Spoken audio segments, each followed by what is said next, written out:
talo pātu le nei tai au. I le swapa manu malo lo tātou alii ma lo tātou whaola Yesu Keriso.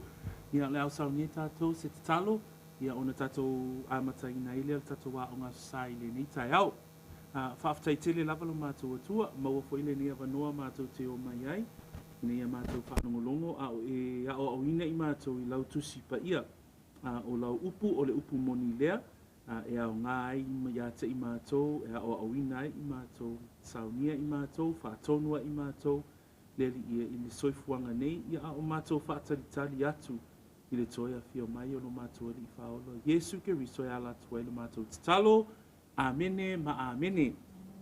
Su e mailau tusi whamon le Roma e valu,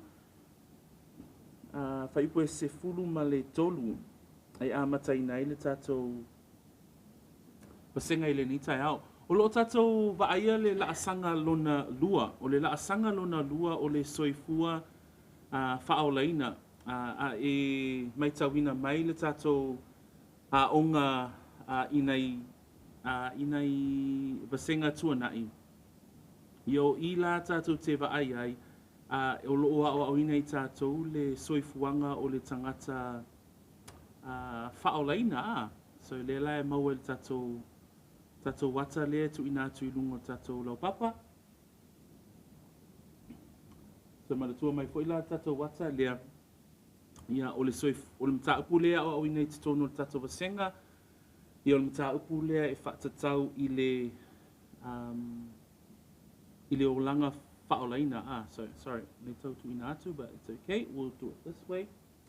So e mai tau wina mai o le taimi tua nai o le tau wami o tono wina le o le tangata. A o le taimi nei I le o langa whanau fo wina o le tangata o le vaainga lea o le ola whaapa iaina. So e mai tau mai lava lea o wina o le tato mata upule o le whaolaina o le tangata. Ia po le whanau fo wina po le whaolatanga. O le taimi ua tea po le taimi ua mawai o le tau wami o tono wina le o oe. A le taimi nei la le tala noi tātou I le soifua whaolaina oe e taua le I te tono tuspa ia o le ola whaapa iaina. So o ina la le tu ina tuai le tātou mataupu I le nei tai au mai o le a tātou whaawa wina I pea I le tātou wā onga.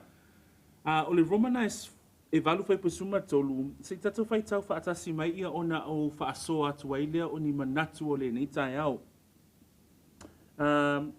Mana e pea tātou amata mai pēr sifuruma le lua na ilunga e Ia whai tau mai lea whai pasuma tolu. O le nei ia, o le nei le au soe.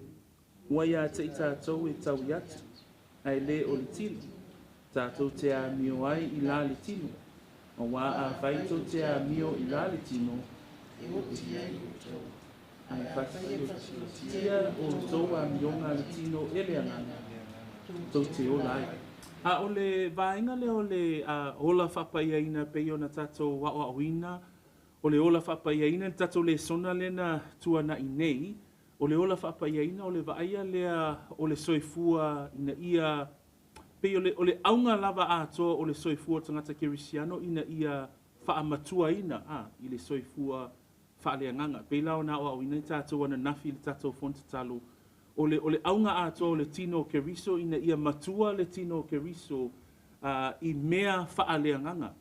So o lo au wai tato sauninga, o lo whaalongo I tato waonga, o le whaitawina o lau tuspa ia. O vaenga ta itasi ia e te vaai ai, o le fesosoani lea I lo soifua whaaleanganga, ai o le vaenga la na e ta ua o le ola whaapa iaina. Ai o le vaenga la mua o te fia amataina, ile tato Lesona le tai au le nei, I le ola whaapa iaina, e iai le upusa moa lea, no o tu ina ia whaamatala ile manatu mua iai le vaenga le o le whai pea po le e whaaua wina pea I lo o langa le vaenga lea o le ola whaapa iaina I aso uma e le mo na o sina taimi e o ifo ila e va ai le mea le ta ua o le taua whaaleanganga le masani ona e whaalongolongo mai ai o ta ua I lunga o le pule laa. So o peo o upuna e au mai le tuspa ia e tau mawhai le tuspa ia ina ia whaamatala loto ia oe a o e fo lau la le soifua whaolaina ia ma le ola whaapa ia ina la. O le vaenga mua lau te fia tala noa ai o le ola faapaʻiaina lea ua ou taʻua e aʻu i le taeao lenei o le e faifai pea vaega ia i lou soifua i aso o taʻitasi ona la fai mai le faitauina o le tatou tusi le faipuna e sumatolu auā afaitou te amio i la le tino e oti ai outou manatua la o le amio i la le tino o le amio o le tagata ae leʻi faaolaina na e iloa uma e tatou i lo le leia e tātou lo tātou wōlanga a o le'i whānau fōwina i tātou. Ai whamai le upo paulo le whaipasuma tolu a wā a whaitou te a mio i lā le tino e oti ai o tōu. Ai a whai e whasi o tia e o tōu a mionga a le tino e leanganga tau te o lai. Le tai aule nei o te whia a mata le tātou if you mata tatou mataupu i le ola whapaiaina whaiwhai pēr e iai le ata wa aia lea o le whasiotia o a mionga le tino e le anganga. So, a tau lo le upu le whasioti o se upu malosi. I le taua lea wha le anganga o lo tino malaua nganga. Le anganga la le ua whaolaina o le malosi o le taua na. E iloa e oe e iloa fo i au. Le malosi o le taua na, le taua o lo mafaufau, le taua o vaivainga, le taua o whaososonga, o vaenga umana, o nae tau vaenga le nā malo anganga, le anganga lea ua faaolaina. Lea lai whai mai wha malosi atu spa ia i le taiao le nei, o le vaenga mua o le ola whapa ia ina whaiwhai pēr, ia whasiotia a mionga le tino. So, manatua, le foi au atu le pule la ele i o tātou i le langi. So ele ai masisi o tātou i se lau pasene. O le whinau foi o le tangata whaolaina e tatau ona whaapaiaina oe manatua le mua pēteru le ana tātou whaitawina i vai asone te anei. Tatau ona whaapaiaina i tātou aisea o le atua ia e paia. So o le atua e paia e tatau la ona paia i tātou. O tātou iaila i le tino e iai la le vainga lea, e iai le vainga lea o tātou tino. Ai, o oe le tangata ua whānau fōwina, oe le tangata ua whaolaina, e iai le vainga lea o le whaiwhai pēr, o le whaiwhai pēr la, o le whasiotia a mionga tino e le anganga. So, o upu nei whaonga me tuspa ia sāboa, po lo whaonga mai fo ia paulo, e au ngā tele i lau whaitau. Nei o ina la e te iloa ai, e matua moni ma wha maoni a o onga tuspa ia. Nei le lai whai mei amatanga o whai pasuma tolu a whaitou te a mio i la le tino e oti o tau. So a whai te a mio a i la le tino a whai le aise suwinga o le olanga faaolaina nai tā ua i lau mau. Lona winga e oti lava oe o le ala le winga le oti le na lona winga ele i faaolaina faamaoni lo soifua faaolaina.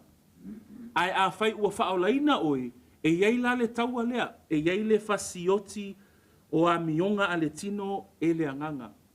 Okay? So, vainga mua na le mau le nei tai au. Le vainga lona lua, e le ngata e vaai ai i le whaiwhai pēr o le fasioti a mionga a le tino e le anganga. Ai lua, e tatau ona te te atu i le angasala. So, te sue mai lalo tusi whamole i le peru na e sfumale lua. Maua le tusi na e peru suma lua whamole antilite whai tau leo tele mai whai poe wha ia ai muli ai tātou i le whai upu lea. E le ngata e whasiotia mionga a le tino, o le ola whaapaiaina whai pēr e wa ai ei fo i le vaenga leo le tetee. Le vaenga leo le tetee taipei al tangata taalo lakapi, e tetee atu le tangata o lo oso whai mai le teimi o le taalonga. E whapena fo i se ata i lo soifua faaolaina. I le ola whaapaiaina, e iei le vaenga whaatino le na o le tetee atu i le angasala. Aisea, o lea lava tātou te iai i le tino. So usu matua whaafine le tala noa tātou i le olanga whaolaina. Mene, talitonu tātou, ta wami o tonu ina mai tātou, ina ua tātou whaatuatua. Ai o mai lo le vaenga leo le whaolaina o le tangata o le soifua ola whaapaiaina. E iei la le vaenga lea o le whaiwhai pēr, po le whaawau pēr, o le ala le whaawau mua, ina ia whasioti a mionga le tino. E loa umai tātou a mionga le tino. Ai lua, e tatau ona te tee i le angasala. Mana ia le fai upule la fai tauina antilite. Ona la o Yesu o ia lava o le faataitainga. Al fai tau la lefi na ue tusitala Peru. Le la fai tauina ma tatou whaalongolongo i le tai au le nei. Pamulmole lava anti.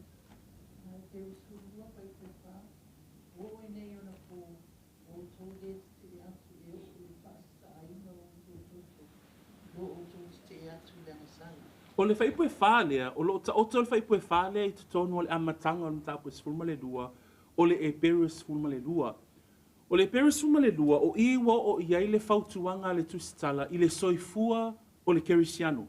Mata meila i lunga le fai pue sifuruma le lua, ina ia ave ese angasala e whaalave lave ngō fie. Ai fai tau i fo le fai pu mua mua, wha mai ina ia tātou tau fetuli, ma ia tātou vaai, ma ave ese le angasala e whaalave lave ngō fie, ai tau fetuli ma le ono sai. O upu la ale tusitala i le whaipu mua mua, o upu i le whaamalosi i le tagata ua faaolaina, lea lai wha mai, e tatau ona ave ese le angasala e whaalave lave ngō fie, a ia tau fetuli ma le ono sai.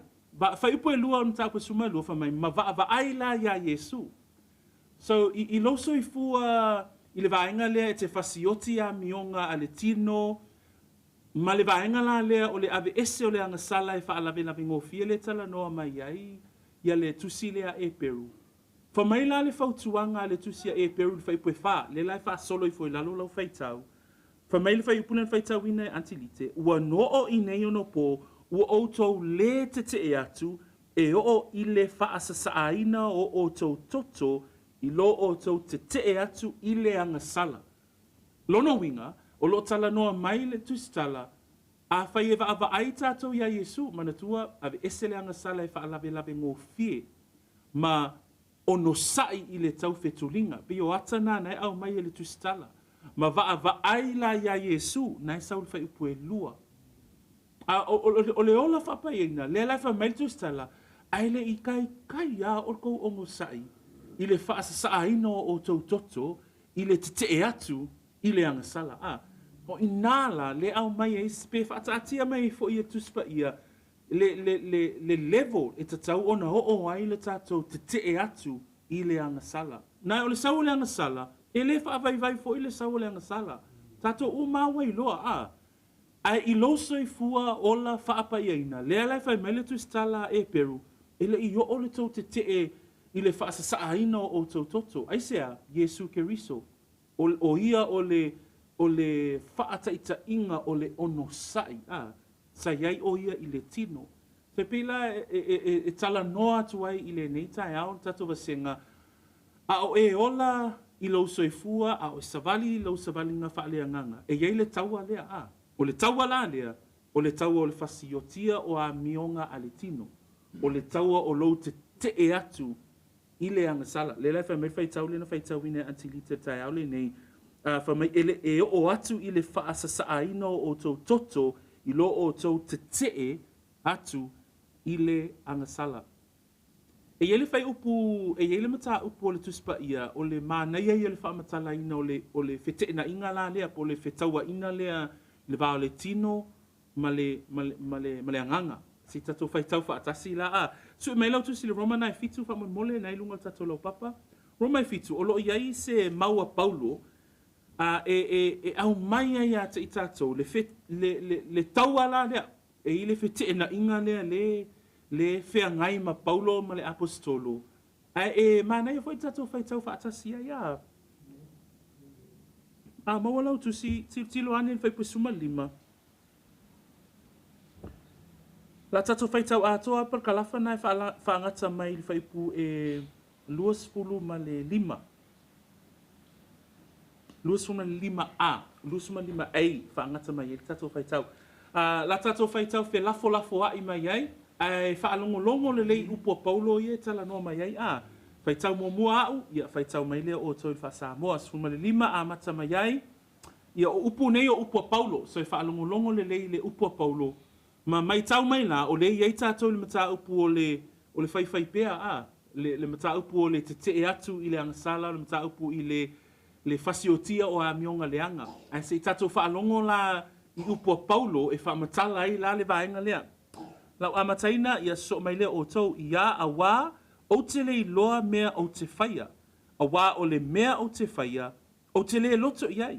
A o le mea o te ino ino iai o lea o te whaia. A whai fōi o te whaia le mea o te loto iai. Ma te au upu whaatasi tūla kono e le leia. O le nei, e le o au e to e whaia lea mea a o le anga sala o lo nofo i te tonu ia te au. A wāwa o ilua e le aise mea le lei wa nofo i te tonu ia te au. O lo tino lea. A wāwa ia te au le loto atu. Ai o te le ilua o le whai o le mea le lei. Sumaleiva a wā o te le whaia o le mea le lei o te loto iai, a o le mea leanga o te le loto iai o le mea lea o te whaia. A whai fōi o te whaia le mea o te loto iai. O le o hao e to e whaia. A o le amasala o lo nofo i te tonu ia te au. Belenga mua muana luasfuru a whai o te whaia le mea o te le loto iai. Lusumatasi, o le nei, ua o i loa, peise i se tū la whono wa ia te au. Pea o loto atu i le lei e whai wa ia te au le leanga. Wā o te fia i le tūla whono le atua i le tagata i te tonu. A ua o i loa le tū la whono ese i o utino, o lo o tau le taua i le tū la whono a lo o mawhauwhau, ua whai fo i au matangata o taua i le tū la whono ale anga sala o loo i o utino. O we o hao le tagata mā laia. O ai se la me hao i a te au ai le tino o le nei. O te whawhetai lava i le atua, a wā o Yesu ke riso, lo tātou alii. Pa i ule whaipuelusu malima o le nei fōi o au nei lava o te au auna i le tūla whonoa le atua i lo mawhauwhau, a o le tūla whonoa le anga sala i lo utino. Mana e pea e toi alu le aso le neiva i aso toi matamata le tatoa onga, ma e toi whaitau la i le mataupu lea. Ona la o i tātou te vaai ai, le whai mai ai Paulo, a we o au le tangata mālaia, o ai se la vea i a te au i le tino o le nei oti. Ai mafo fau tangata le nei o Paulo, o Paulo o le tai o le kalesia, o Paulo o le apostolo filfilia monu ese, a le ame le tātou te vaia, o lo tātou vaia lava lea, le taua lea a. Le lai whai mai ai o ia i le whaipule na e luasuma tolu a wawa o i loa le tū la whono ese i o tino, o lo o tau le taua i le tū la whono a lo o mafo fau, ua whaifo i au matangata o taua i le tū la whono a le anga sala, o loo i o tino. O wingo upuna, nai whai mai Paulo, o au i le tino, e mā lai au i le tino, ona o le anga sala, ona o le tuina nau o lo o loto ma lo o mafo fau. So, le lai whai mai, a we o au o le tangata mā lai i loa le e Paulo, o ia i le tū o le tino, e matua e oti, e le eise wha moe moe. Ai mā nei o whaipua lua suma lima nai whai mai ai, o te whawhetai lava i le atua, a wao Yesu ke riso, lo tātou ali. O le mau lea, o le mau o le tangata, ola whaapaia whai pia. Na, a whai lo malo si, e i ua nga koe whasioti ai oe i o manatu, maua mionga, matuina nau o le tino. Ai o le tangata ola, whaapaia whai pia, e wa ai la le vaenga le pei o na whai mai Paulo o le mea o ke mga au whai, ai o te le whaia a o le mea te tau o na whai, o te le whaia. Pei o wa ainga ia le whi nau lea i le soifua o le tangata le nei o Paulo, le au mai o se ata whaataitai i lo soifua ola whaapaiaina whai pia. Ai sea, ona le tātou te iai lava i le tino, ai o le whaamalosi mo le tātou wa o ngā susa, i le tātou mataupu, ona la le whaamamawhai tātou, le ola whaapaiaina mua whasiotia mionga le tino, lua te atu i le anga sala. O le manatulu na lua la le tātou wa onga le ni tai au, na le la wai whaalongolongo mai whai aonga, ia mai whaapea mai, ia manga, ia ke lelo manatu whai aonga. Ia ai tau mai la pe whaapea whea o na whaatino, na e te tau ona i loa la e tātou, le tātou wasenga, o lea lani a wala. E tu inatu la nei vaenga ia talatala noa i fo i le nei tai au, o a wala whaatino. A wala whaatino, e whaatino ai la le whi nau lea, na le lawa tātou i loa nei a Paulo, tātou i loa mai mai le tustala o e Peru, ele i o le tatou finau, po le tatou ono sai, i le whaasaina o le tatou toto, pe o ina le levo e tatau ona i loa ile o langa whapaiaina, ma le taua la le va ai le va o le tino ma le anganga. O iei la awala e whaatino ai le ola whapaiaina. Okay, so o I life ia a batu ai nei manatu ia, ina ia e alua fo ile nei vaiaso, ma e mawhau I lo wola whaapaiaina whai pea. Okay, so o le ola whaapaiaina whai pea, e iei ona awala whaatino, o loo tā ua mai e le awhionga pa ia a le atua. Mua, o le whaitawina, ma le mawhau whauloloto I le tusi pa ia.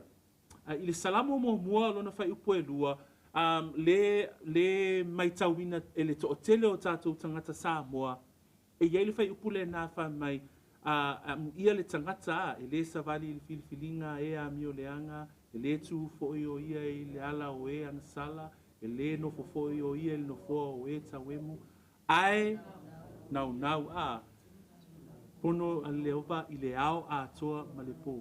So I tātou te iloa ai, o le vaenga le I lo soifua, a e nau I le tū la fono, a e nau le awhionga pa ia le atua, a e nau I le whaitawina o lau tusi pa ia, a e mawhau loto I le awhionga pa ia le atua, o I nā tātou te vaai ai, o le sia upenga le nā o le taua lea a oe le taimi le fete e nai ai lo tino maloa nganga, pei lava o Paulo. Awane I whaasala oe ia te oe, na ilisi tangata whaapea, kwa o le mawhaia nge o langa kerisiano Ngai whaasala I ala I o oe ia oe lava ia. Le whamele Roma e valu whaipu mua, e leo to iai se whaasala I e o ia keriso. Ai, a whai e te anga sala, le lai whamei mua ni anim tāpu mua whai pue iwa, a whai tātou te whaalia tātou anga sala, e wha maoni o ia, e wha ngalo ai a tātou anga sala, a mio le anga umalava. So o le soifua o le tangata faaolaina, o le soifua o le tangata e tau mawhai, le lai whamei Paulo, a we o au o le tangata maala, ia ai whaafetai ia Yesu Keriso. So le vaenga mua lai mawhai ai o na whaatino, o le awala whaatino, o lo whaitau I lau tuspa ia, ina ia e mawhau loto I lau tuspa ia, ina ia e ola I lau tuspa ia. Le lai whai mai, ele salamo nā mua whai pue lua, ai nau o ia le tūla whono a Iova, I le ao a toa ma le pō. E iei le mafuanga, o le mafuanga e maua le e peru e whawhai pue suma lua, na whai mai le e peru e whawhai pue suma lua, o le awhionga le atua. E se a e tatau wai ona e mawhau I lau tuspa ia, e se a e tatau wai ona e tau mawhai e memorize pe maitawina whai upo le tuspa ia, e se ai tatau wai ona e mawhau loto I le tuspa ia, o vaenga ia au mai le e peru e whawhai pe suma lua, nai whai mai mua, o le awhionga Iova, o loo hola. O tusi whaalupenga, e le ola. O tusi komi, e le eisona ola. A le tuspa ia, e iei le ola. So, e whaitau wina lau tuspa ia, whamaile e pere whawhai pe suma lua, e ola le awhionga a Iova, e ola le awhionga a le atua. Aisea, na lela whamai o loo ola, o loo matuwa ngā lue.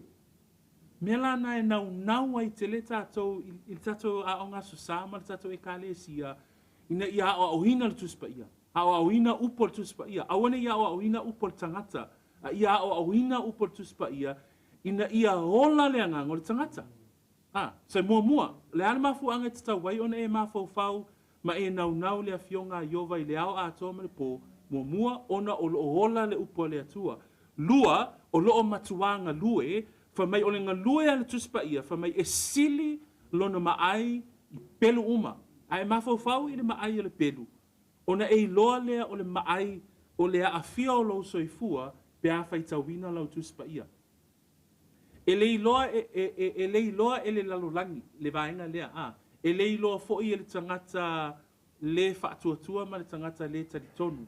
O tangata e loto atu I le tino, ia e loto atu lava I la ato I mea le tino. A le tangata e loto atu I mea le anganga, o I foi la e o lai oe. Nai na o oe lava e te iloa le malo si anga o tuspa ia pe a e whaitawina, ma e maitawina. Whamaile si vaenga o whaipue spumane lua le pere wha, Fa mai e sili lona maai I pelu uma, e o lava I le vae ina o le loto ma le anganga.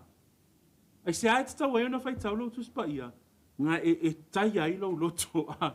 Taimi uma e te fai tau ina, taimi uma e te sau ai le aunga susa, e ke alu au a whaina lo loto, ona o le upua le atua. Ai se a o le pelu e whaatau ma ai ona I tu. Lua, fa mai e o lava I ngau ngā tino ma ano iwi. Le ale va engele wo o ia le afianga o le tuspa ia, le ngata I lo nganga, a e o ai lo tino. E o ai lo tino, ma mea te whaia I lo tino, ma le tausia lo tino, e ui atua ia le whealua ia le pelu o le tuspa ia, ma awhai nai oi. Muli, fa mai e wha masino fo ia, I manatu, ma filfilinga o le loto. E se ai te tau ai, ona e whai tau ina lau tuspa ia, ngai le tau te ia le taua.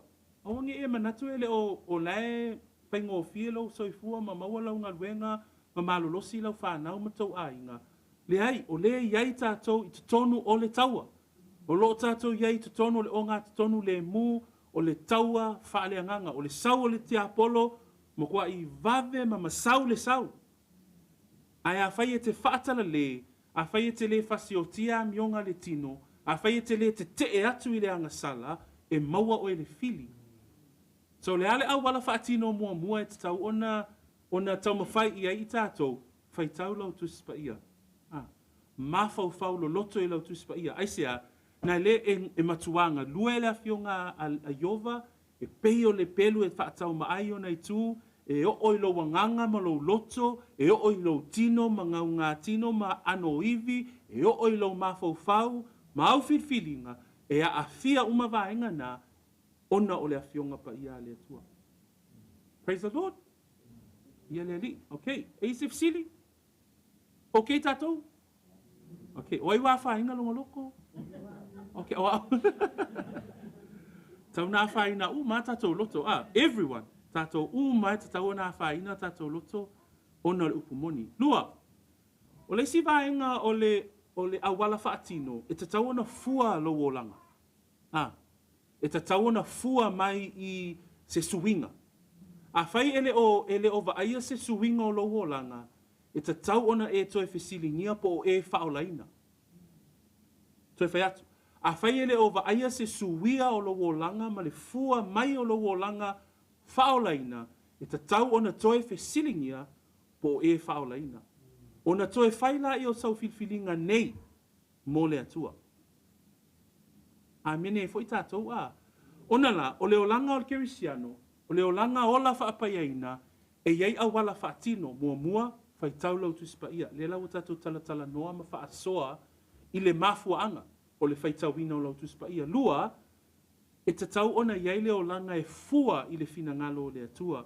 Na le whai mai le lua Peteru mtapu e tolu whai pesuma le valu, e te tau ona tutupu I tātou, le whautuanga Peteru, e te tau ona tutupu I tātou I le alofa tu noa ma le poto, e a Yesu Keriso.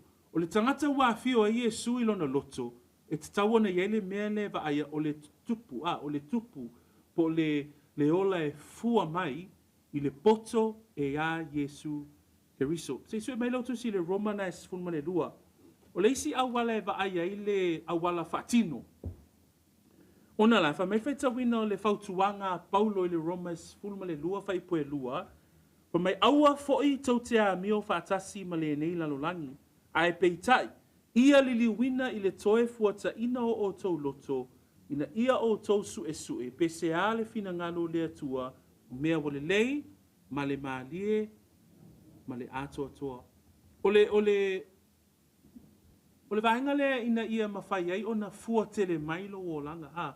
A whai wa e tali tonu a faaolaina oe, bi ia le li. I lo wola whaapayaina la, e te tau la ona vaai ai vaenga ia. E te tau ona e whasiotia a mionga tino. La o awina e tātou le tuspa ia, e te tau ona tātou te atu I le angasala. Lona lua, e te tau fo I la ona vaaia le a mio lea I le ola whaapayaina. Ina ia mawhai ona iai awala whaatino ia. So le lau tātou vaaia nei le tai au le nei, e iai le whaitau hina o lau tuspa ia, awane e manatu mā pe whaatala le I le whaitau hina o lau tusi. Tali tonu e pisi mā tātou. ai aua lava ni misia se avanoa, e whaitawina ilo tusi whaitawina oe, ia ma whaitawina whaatasi ma tau ainga. O avanoa na, e tatau lava o na avele wha mua mua, i to tonu o tātou ainga. Ia mise lava le mafuta tātou o le ainga i le ni tai au. Ai ole vainga lona tonu le o mai el tātou aonga, ole vaia le ole o langa e fua mai. So ina ia fua te le mai. Whamai la le whautuanga Paulo le tusi a Roma, mai aua tau te a mio whaatasi ma le nei lalo langi. So le la wa seki lan manatu na a malam lama. Ai whamai le vainga lona lua o le whautuanga, ia li liuina i le toe fuata ina o tau loto. O le liliu wina le na, ina ua e whanau fo wina, ina ua a mataloa la ona e savali ai le whaita wina o lau tuspa ia, ma e mafuta i le ainga o le whatuatua. O ila le au mai e le whautuanga le apostolo, ina ia liliu wina o tātou loto i le toe fuata, ina ia liliu wina i le toe fuata ina o tau loto. Tali tonu o upu Samoa na e sea wha o ngā a. Ai o le liliu wina i le toe fuata ina o tau loto, e ie e au mai e se ata mana ia. O le upu whaingofia me mawhai o na wha o ngā, o le suinga a. E ie le suinga i lo mafau fau. E ie le suinga i au whai unga e whai. E ie suinga i au filifilinga a. Ina ua fio Yesu i lo loto. So lela wha mai e whai pa suma lua, aua lātou te a meo whaatasi ma le lalolangi. A ia li liuina i le toi fuata ina o tau loto. Mea lale na, i le teimi alo soi fua faaolaina, a e alu nei tala noanga tau a inga. Walongo fia tau a inga wa ieli su inga a. Mai e sea lele ia. Ke ia wa e notice e lātou, e loa e lātou wa ieli su inga. Ai sea, wa sui lo wa li liuina i le toi fuata ina, o lou loto, e o ala i au whaamtalanga e whai. E iei teimi e te tū mālosi ai ina ia whai le mea sau. E o ale vaenga na, e te le, e iei fo ile le fefe. E isi vaenga o tau a inga whaapea la tau e te le tautala. Ina ua e whaolaina, wa ia te oile tō lau loto, ina ia savalia tau a inga le a mio tonu. A ule va ia tua ele mea se o lai ua whaatino mai, ma whai ale mea se, no. E tutu tātou i le ami o tonu o lea tua e whaatino ai, whai unga mo te tonu o tātou ainga.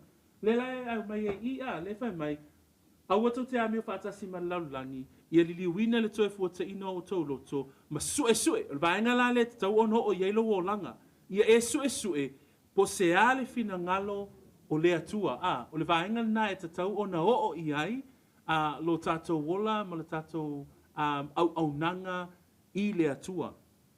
Se sue mai lau tusi wha mole Filipi na e lua. Filipi e lua wha mole whai pue suma lua. A maua mai tusi lea a tina fale. Na pe mawhaiana whai tau mai e tina fale Filipi le lua. Tatou tusi whai tau na e lunga tatou lau papa. Ona la, na i manatu ai e whai ue tatou, ok. Whai tau mai e Oli Filipi e lua wha mole su lua su tolu. Ona o ila tatou te iloa e te tau lava ona tatou sue peseale fina ngalo o le atua. O ila fai pue lua, matau pue lua fai pue su lua su tolu, o lo au mai fo il fautuanga Paulo mo i tātou i tai au le nei, whaftai lava Oli.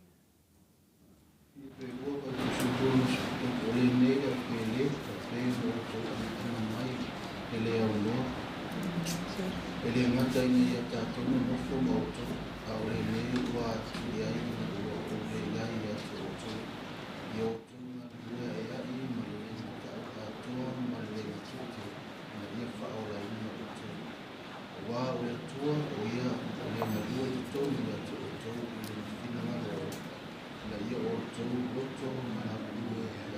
Praise the Lord, whaftai lava Oli mo whai tau ino le awhionga pa ia le atua. E vai le upuna e sau wai le whai puna e sumalua, ia o tau ngā lulue a iai, male matau atoa, male ngatete, ina ia faaolaina o tau. Mana tua, le ale faaolaina i tātou le teimi tua nai? O le ale faaolaina i tātou le teimi nei? Le faaolaina le tala no mai, e whai upuna e sifunu le lua, o le ola whaapaiaina o le faaolaina teimi nei.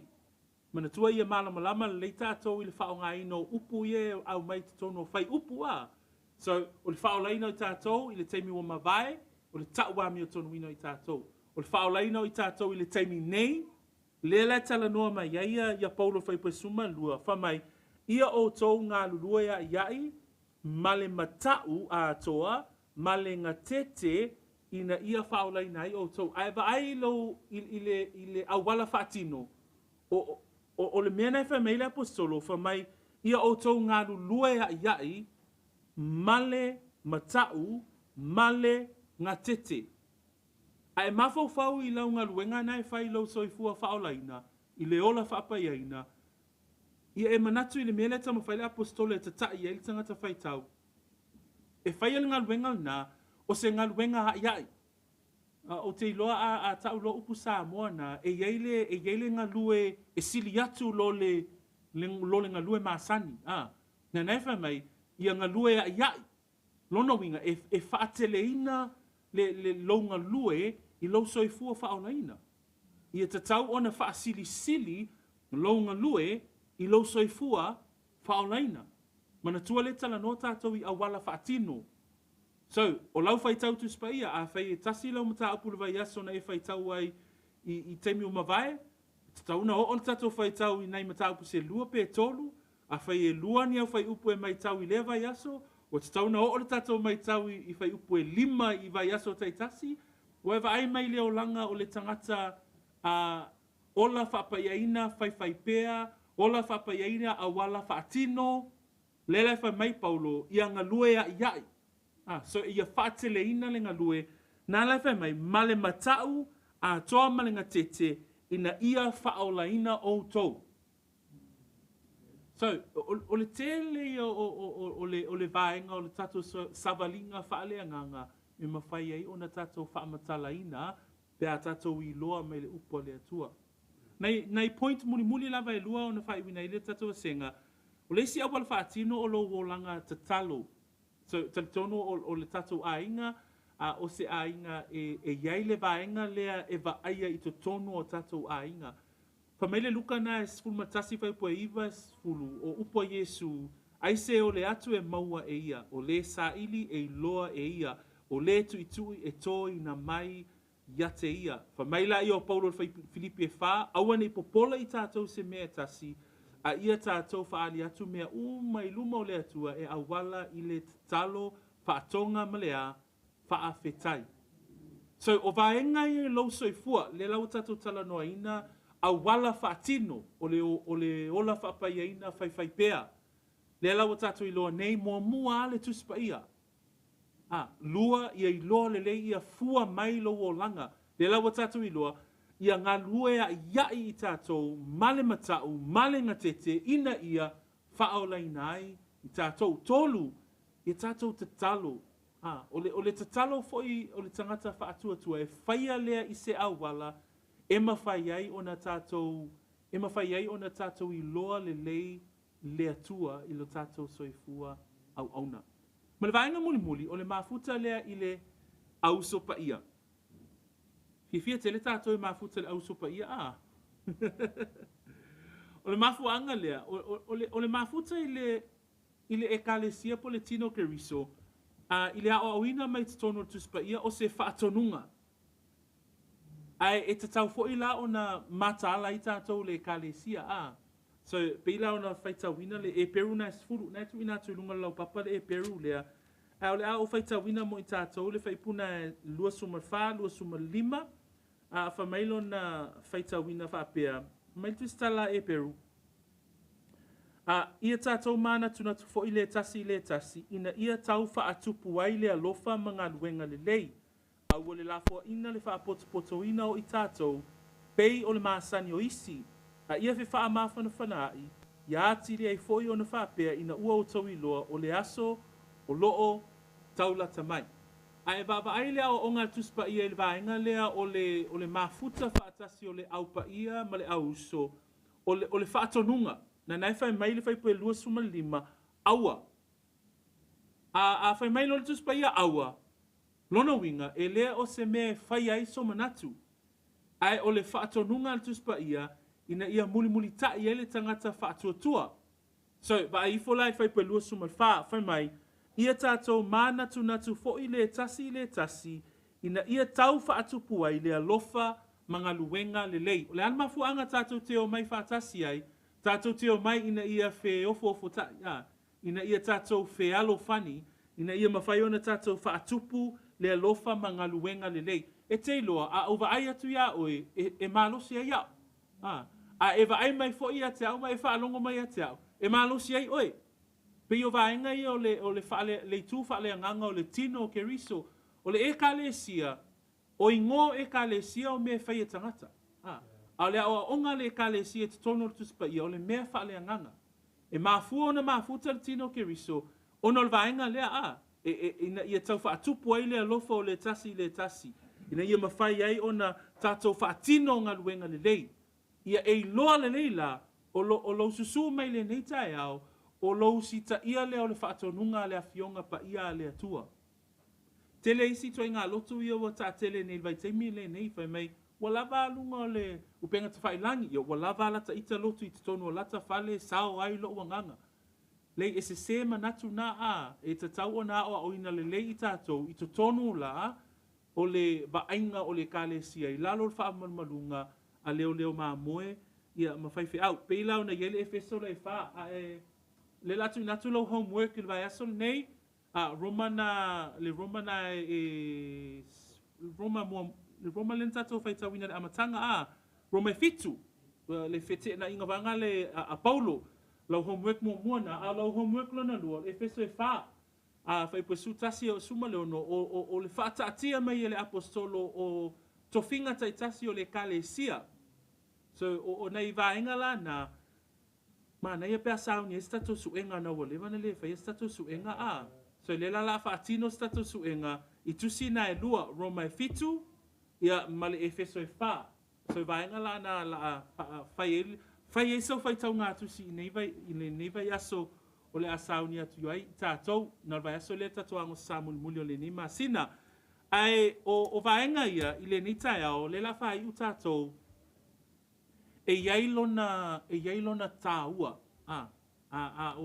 o soso atu ia te oile nei tae au e yailona tāua ai sea a faaolaina oe ina ua e whaatuatua ia Yesu ke riso i le alofa tu noa ma le alofa mai o le atua o taua mi o tonuina oe le laua e yai nei te tonu le a ingon whaatuatua e ta taula ona e loa i le a onga susa ma le a onga le te whaalongolongo iai o le o le la sanga lona lua o le ola whapaiaina. O le ola whapaiaina la e va aiaia le fasiotia o a mionga le tino, le te e atu o oe i le angasala. Ai lewa tatu i loa, o le vaenga le nai lau soifua, o le taua i te miuma. Le ala watu i natu fo i la manai a wala whaatino, mua fai tau lau tuspa ia, mafau lo loto i lau tuspa ia, ngā lue a iai, ina ia e loa le lei, lua ia fua lou o langa whaaleanganga. Ia liliuina lou loto i le toe fua taina o lou mafau fau, mai lou i loa le lei o le alii. Tolu, loso i fua te talo, to anga e te talo. To anga e tu inatu i luma o le atua, lau whanau, lou ainga, lou to lua, ina ia e loa le leili fina ngalo le atua. Wha, to anga mai e mafuta mai me le auso aso sa, aso tofi, aso tonai, le mafuta i tātou, ia ai ai fo isi mafutanga i tua atu o tātou taimi nei, e te mafuta i tangata faaolaina. Tani tonu o tō tele ani si e faaolaina i tō a inga tangata na, ia tele i ailau taimi. Au isi vaenga o tātou a inga mo tātou wo, tangata la na e tatau ona ia e tatalo i le atua, maua so wawano e tatala noa i vaenga na lo a inga mau wo, ina ia e tau watu i aile tala le lei.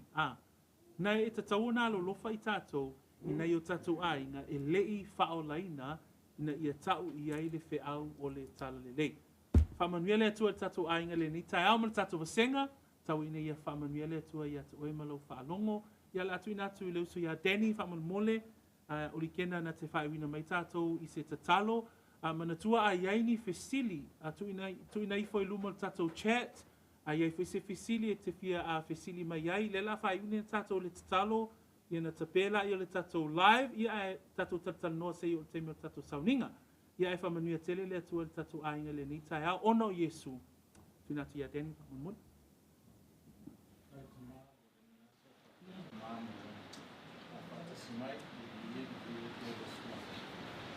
mai fa mato fa no mato awa no tus e fosa mai eu panau e mau le ola fa e o mato le tau mai nei o lana nei te mato e rofu me fosa mai mato ole pa ia fa longa ai tau do fosa mai e mato tai no riso no te te no mato ao no neso e lo fa no mo que fa mamma e han te mato tai so que dia e vedo sua que isso que isso não está amen